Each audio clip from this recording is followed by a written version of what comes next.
Assalamualaikum warahmatullahi wabarakatuh. Nama saya Ayu Haryana.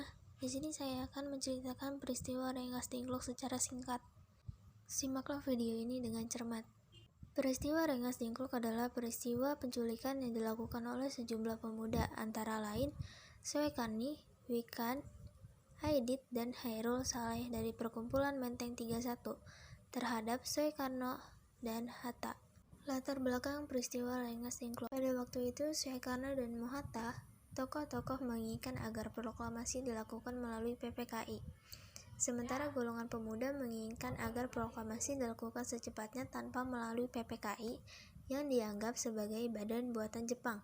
Selain itu, hal tersebut dilakukan agar Soekarno dan Hatta tidak terpengaruh oleh Jepang. Para golongan pemuda khawatir apabila kemerdekaan yang sebenarnya merupakan hasil dari perjuangan bangsa Indonesia menjadi seolah-olah merupakan pemberian dari Jepang.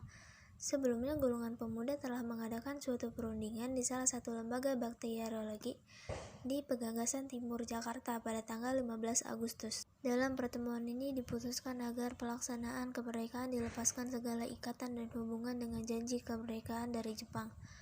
Hasil keputusan disampaikan kepada Insinyur Soekarno pada malam harinya, tetapi ditolak oleh Soekarno karena merasa bertanggung jawab sebagai ketua PPKI.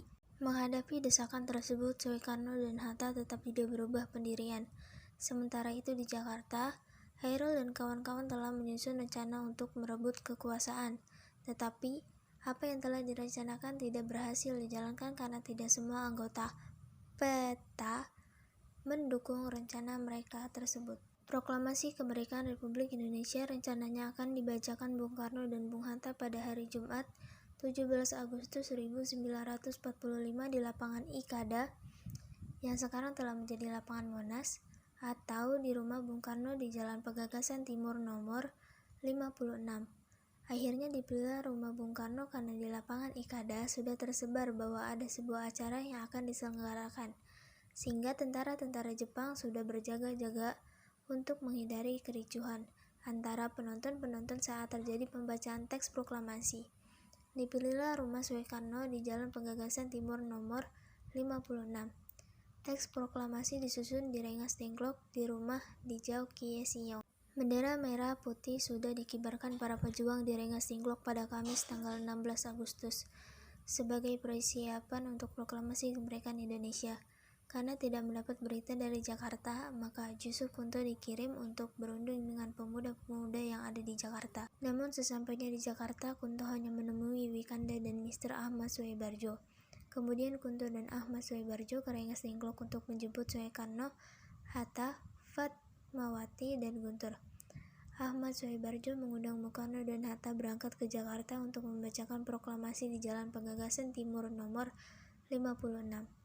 Pada tanggal 16 Agustus, tengah malam, rombongan tersebut sudah sampai di Jakarta.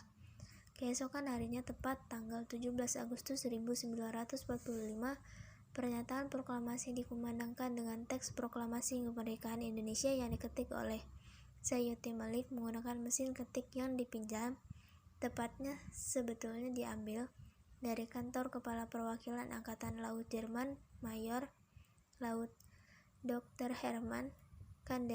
Sekian dari saya, kurang lebihnya mohon maaf. Bila ada salah kata atau salah penulisan, mohon dimaafkan. Wabillahi taufiq wal hidayah. Wassalamualaikum.